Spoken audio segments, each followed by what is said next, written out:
The numbers are in. The most affordable places to live as an expat. We're going to cover the top 10, and I'm going to tell you which are actually accessible to entrepreneurs and investors. We do help 7- and 8-figure entrepreneurs and investors here at Nomad Capitalist. One of the challenges of these cheapest places to live, best places for expats list are often that a lot of expats are employees. They get moved there by a company, and if you don't have a company to move you there, that country may be tougher to go to. Qatar is one example that you see on some studies.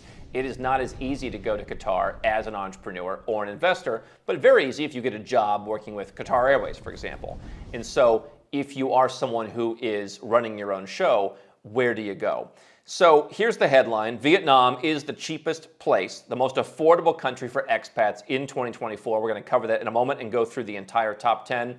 Even if you are a multimillionaire, I'll tell you, I mean, there's something nice about not only seeing the world transpire right before your very eyes in some of these emerging countries, like in Southeast Asia, where Vietnam is, but hey, why not put more money back into your business? Why not put more money back into your portfolio? Why not live more of the high life at a lower price by going to a more affordable place? We see a lot of Western clients who are saying, I can afford the prices in my Western legacy brand country, but why am I paying them when I can get better service at the restaurant? I can get, massages in my home. I just get more service. If you go to places like Latin America, Southeast Asia, the Middle East, people have live-in maids. They have drivers. They have things that are luxurious because those countries are more affordable. So this is a report from the Expat Insider 2024 in conjunction with Internations. They talked to 12,000 different expats from pretty much every country on Earth, and they compiled a report which talked about the most affordable countries in the world. Number one was Vietnam. Now, Vietnam is opening up. It's becoming a bit easier to invest there. I think a lot of the more digital nomad types who go to Vietnam are using visas, and they're just cycling in and out on different visas. Not as many options yet in Vietnam to live there. I was in Vietnam about a year ago. I think it's a fascinating place. I think Hanoi is actually more interesting despite being less of a business hub than Ho Chi Minh City. But very interesting country. It's a place that I invest in from afar. But a little bit harder to get into. Number two, a country we've talked about a lot. We have our own Live Like a King video in Bogota, Colombia. Number two most affordable country. It is becoming more expensive. The world is becoming more expensive, and yet very low base to start from in Colombia. If you look at some of the cheapest cities to live in, cheapest cities for real estate, Bogota is pretty affordable, but then you looked at Medellin and Cali, those are going to be really affordable. And so those secondary cities, Medellin, obviously very well frequented by kind of digital nomad types, Cali not so much, the coast not so much. Those are some of the best value places. And you can get a residence permit in Colombia, depending on how much time you actually want to spend living there. There are still permits for real estate investors that are relatively affordable. If you want to buy your own home, you can get in. There's other ways to immigrate to Colombia. That's common in Latin America. It's easier to immigrate to Latin American countries at a lower price than Asian countries. So that remains an option. Here's the other concern, though. It may be affordable, but Colombia does have relatively high taxes. It's some of the lowest taxes in the OECD. That's the Western countries' high tax lobbying group. So they're pretty low among their peers.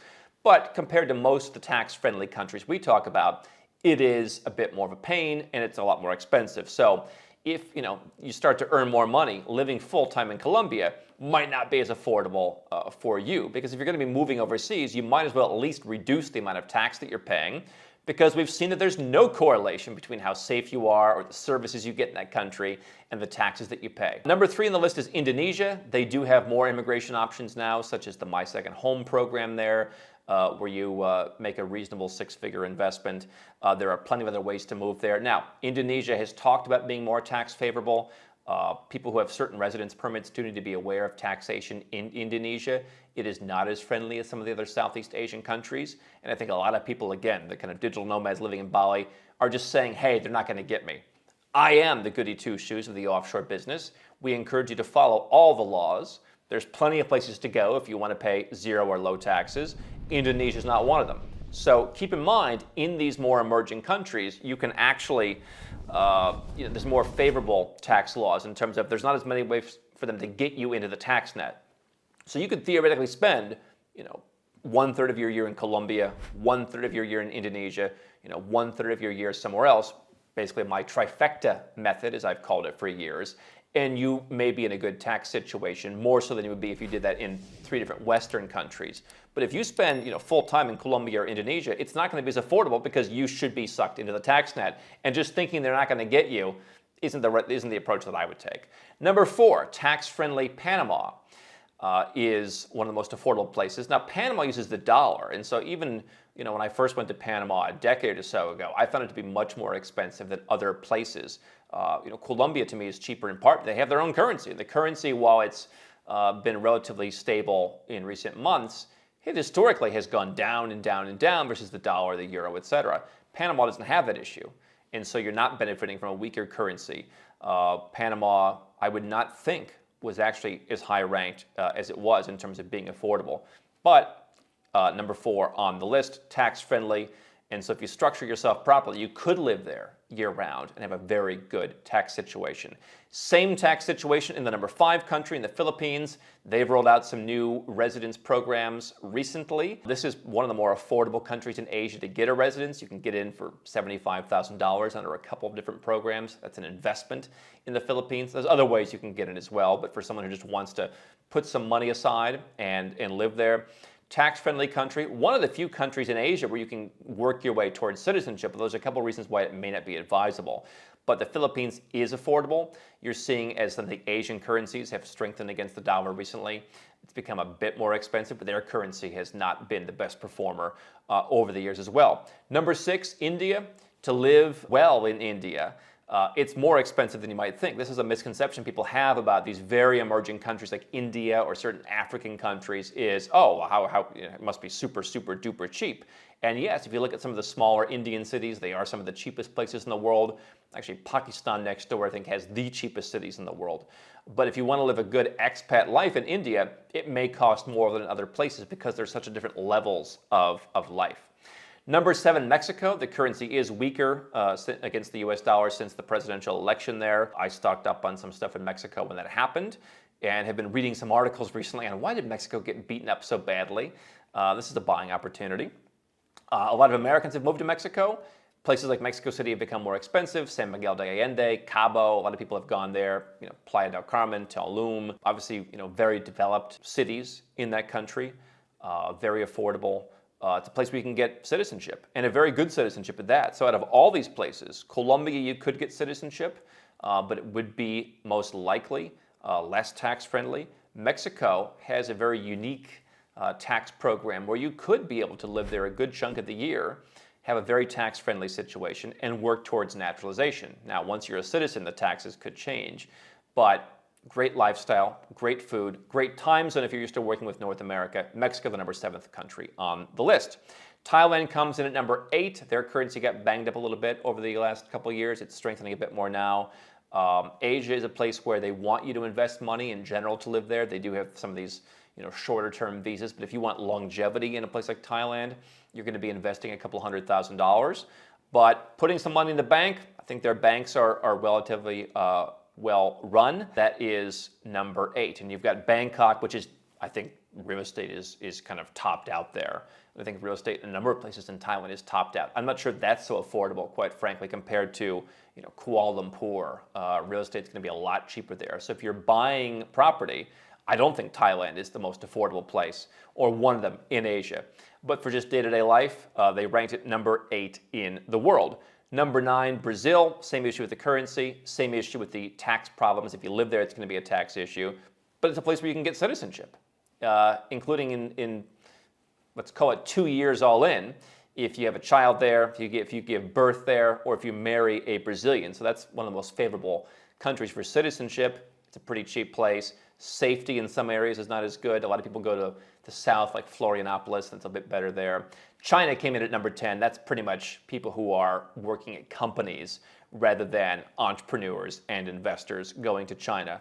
I was surprised not to see Malaysia on the list. We do talk about Malaysia a lot. Nomad Capitalist Live, our annual event, is in Malaysia, and one of the reasons why we have it there is Malaysia is very affordable. Now, the currency has done very well in recent weeks against the dollar. It was at like 28-year lows, and it really surged And so I'm glad we paid some of our expenses for Nomad Capitalist Live when the currency was a lot weaker. We converted in because we were able to get bank accounts that allowed us to hold Malaysian ringgit, because that's what we do here. We diversify ourselves, and we have bank accounts and companies and all that stuff all around the world. I think Malaysia is one of the more affordable places. Real estate is some of the cheapest per square foot, per square meter in Southeast Asia. And so for me, if I'm going to stay somewhere long term, I can get long-term residence permits in Thailand, which is a bit less tax-friendly, but still manageable versus what it used to be. Malaysia is still tax-friendly. I mean, even if they change that in the next few years, I think it'll still be manageable. Out of all the places in Southeast Asia, Malaysia has some of the cheapest property. And if you're going to stay there long-term, I think you want to own a property. It's a form of asset protection. It's a form of asset diversification. And if you were to buy stuff, when the currency was at that 28-year low, you've got a nice little paper profit on that right now. But that's not why you're doing it. You're doing it because you don't just want the most affordable place. You want to lock in places, like at Malaysia, or some folks would say like at Thailand, friendly people, low cost of living, government kind of leaves you alone. You want to lock that in. And I think renting long-term is not the best reason. You can make up your own mind on that, for sure. But I think that Malaysia should be on here. One place that also I think should be on here that a lot of people are asking us about recently is Argentina. It is quite affordable, both for living, for hiring people, for a whole lot of stuff, especially if you're bringing money in dollars, for example. So those are two I'm kind of surprised aren't there. The considerations for where to go. Can I move there? Right? You can go to Vietnam as a tourist. You can go there. Some of these countries have digital nomad visas, but for longevity, if you decide you like it, can I get a residence permit? So Colombia, Indonesia, Panama, Philippines, Mexico, Thailand, Brazil, easier for that. Is it tax friendly? Right? The biggest expense most people have in their life is taxes, especially in the West. That takes a big chunk. So, a Panama, a Philippines, maybe a Mexico if structured properly, to some extent Thailand, Malaysia, which I mentioned. Those are going to be more tax friendly. Safety, people look at. Some of these countries are more safe than others. Middle East and Asia tend to be safer. So, affordability is good. What am I getting for my money? Am I getting a passport?